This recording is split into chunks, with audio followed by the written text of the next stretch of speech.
Hi there, welcome to Wallet Reset, a single mom's journey for financial freedom. For the longest time, akala ko ang problema ko ay kakulangan sa kita. Pero habang tumatagal, na-realize ko na ang totoong solusyon sa financial struggle ay hindi lang yung kumita ng mas malaki, kundi financial discipline, literacy, at consistency. Kaya ngayon, sinusunod ko ang Dave Ramsey's baby steps para makawala sa utang, mabuo yung emergency funds ko, at makamit yung totoong financial freedom. Pero, ayoko ng puro numbers lang, spreadsheet, pagtitipid. Gusto ko gawin siyang masaya, exciting, rewarding, parang game. May mission, may wins, may lessons along the way. Dahil gusto ko, ang journey na to ay puno ng growth, hope, and celebration sa bawat na maliit na progress. I am going to do a cash stuffing. Ganun pa rin naman yung setup ko. Nandito yung cash ko. Andito yung tab ko na nandyan yung details ng aking ika-cash stuff for today. Tapos nandito yung aking plan na tinatago yung charger port. Nandito yung mga wallets ko. Yes, tatlo lang naman yung wallets ko. So, let's start with sinking fund. Okay.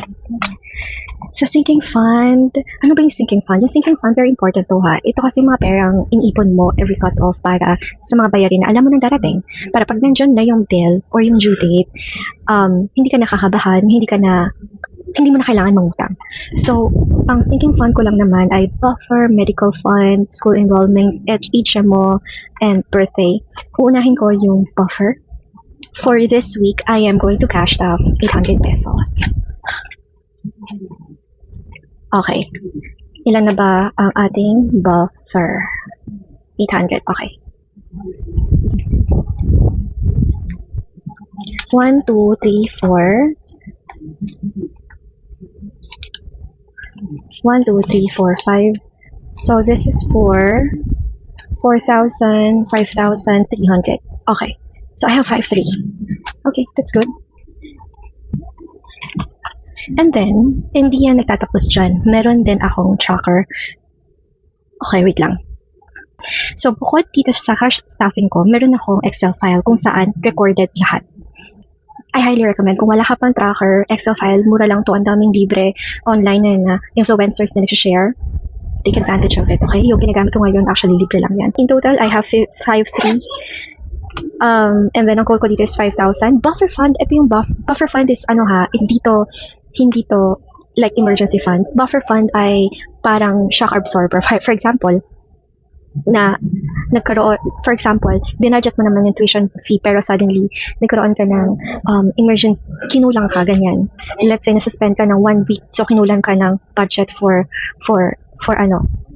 tuition fee. So, ito yung, dito ka kukuha, ganun. Ito yung magpupuna nung kinulang dun sa tuition fee mo. So, again, this is separated from, emergency fund. Medical fund. Okay, balik tayo sa aking record.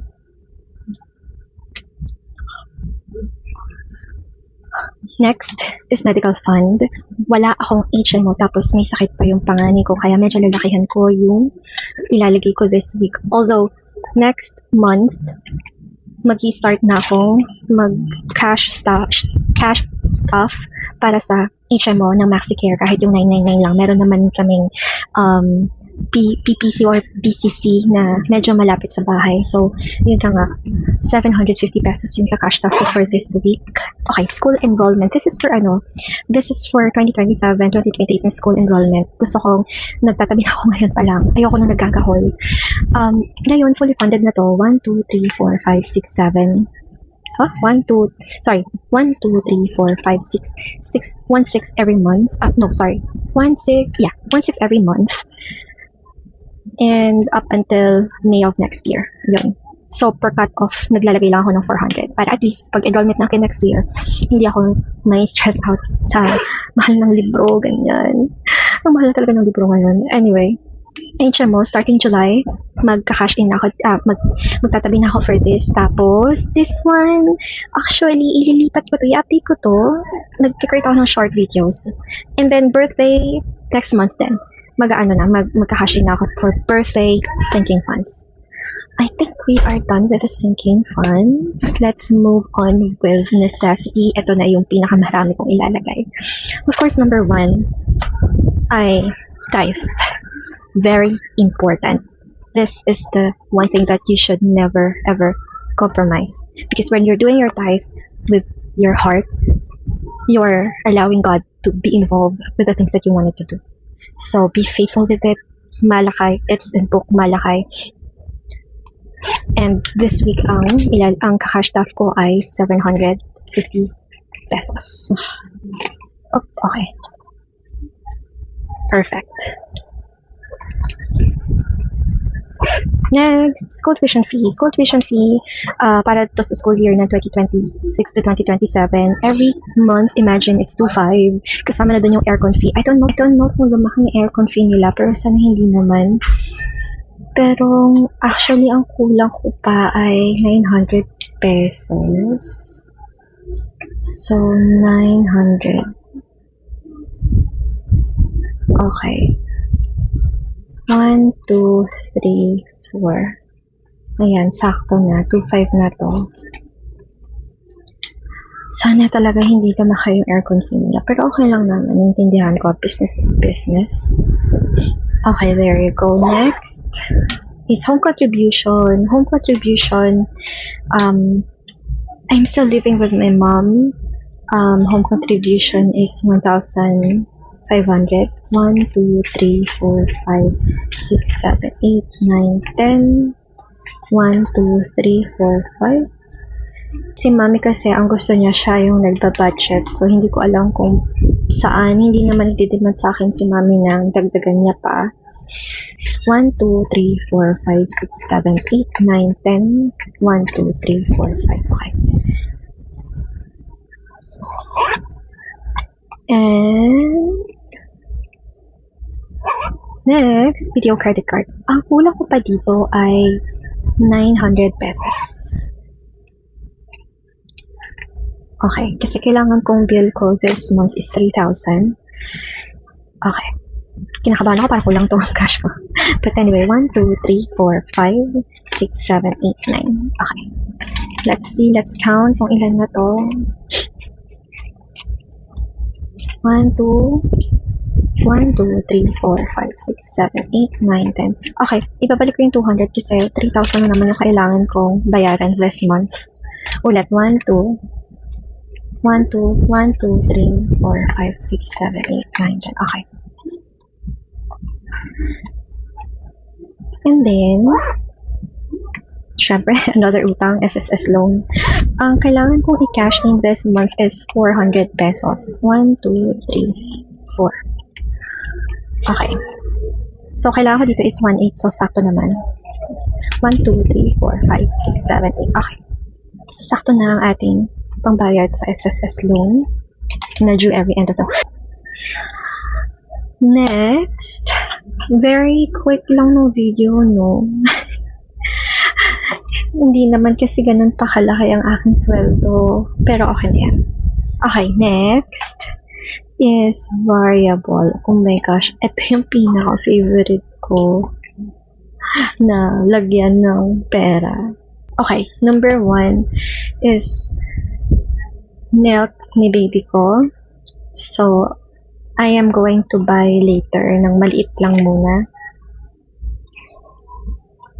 So, I'm going to cash in 1,080. So, kailangan ko ng 30. Wait lang, huwagin ko yun. Okay, so this is my basket. Ang laki niya, bibili ako ng mas maliit. So, itong basket na ito, obviously, pinaglalagay ko ng mga barya. So, for example, sinuklian ako ng 30 pesos. So, hindi ko na nilalagay pa sa, sa wallet kung saan siya nanggaling. Itatabi ko na siya agad dito. So, kuha tayo ng 30 pesos. 1, 2, 3. Okay. So, mamaya, punta ka ng mall para bumili ng maliit lang na pack ng baby milk. Next, diaper. Meron pa, marami pa. Bumibili kasi ako ng 152 pieces na box. So, ayun lang. Food. Okay. Syempre, lalagyan ko to. Ay, lalagay ko dito is 150 pesos kasi honestly, dito ko palaging nag-overspend talaga sa food kasi pag na-stress ako or whatever, talagang bumibili ako ng pagkain. Kaya yung strategy ko before na nag-work, gagawin ko ulit ngayon, which is isa-separate ko siya from all of my wallet. So, dito ko siya ilalagay. Ganun ulit. Next is fun fund. Fun fund, of course, ilalagay ko dito ay 300 pesos.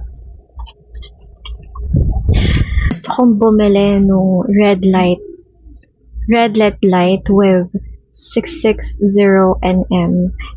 Based sa research ko, yung 660 nm na yan, very important dahil yan yung intensity ng light na kailangan para mag-penetrate sa skin natin. And based sa case study, talagang helpful yung red LED light talaga. Kaya pag-iipunan ko siya. Meron ako nakitang kiniklip lang sa wall, tapos itatapat mo na lang siya sa face mo. Mas prefer ko yun kasi sa mask type dahil mas hygienic. Ayoko nung kailangan ko pang punasan every now and then. At least yung hindi kailangan ng direct contact with my skin. Kiklip ko lang, tapos itatapat ko lang sa mukha ko. Ayun. Home renovation. Oh my gosh, hindi ko pa ito na-update. Okay. So, after ng fun, personal care. Okay. So, after ng fun, pinalitan ko na yung mga yung apat na to. So, instead of skincare, ginawa ko siyang personal care. Tapos, home renovation ng clothing. I realized na hindi ko naman ganun kailangan bumili ng damit or renovate. Kaya, ginawa ko na lang siyang miscellaneous. Edit ko ito mamaya. Edit ulit. Babaguhin ko na lang ito later. But anyway, let's assume that this is miscellaneous. So I'm gonna put here 200. 1, 2. Itong miscellaneous is normally sa mga bagay na hindi ko nilagyan ng budget and then suddenly kailangan ng extra. So I'm gonna cash in 200. Tapos, school miscellaneous. Ayan, school miscellaneous para yun sa gastusin sa school on top of the tuition fee. Let's say, foundation, projects, extra ball pen. So, mamaya, since bibili ako ng gatas, bibili din ako ng ball pen ng eldest ko. 1, 2, 300. Ayun. So, thank you for watching my video. If you're like me, budgeting a tight income, paying off debt as well, or just starting out, this channel is for you. So please subscribe, follow along every week. Thank you. Bye-bye.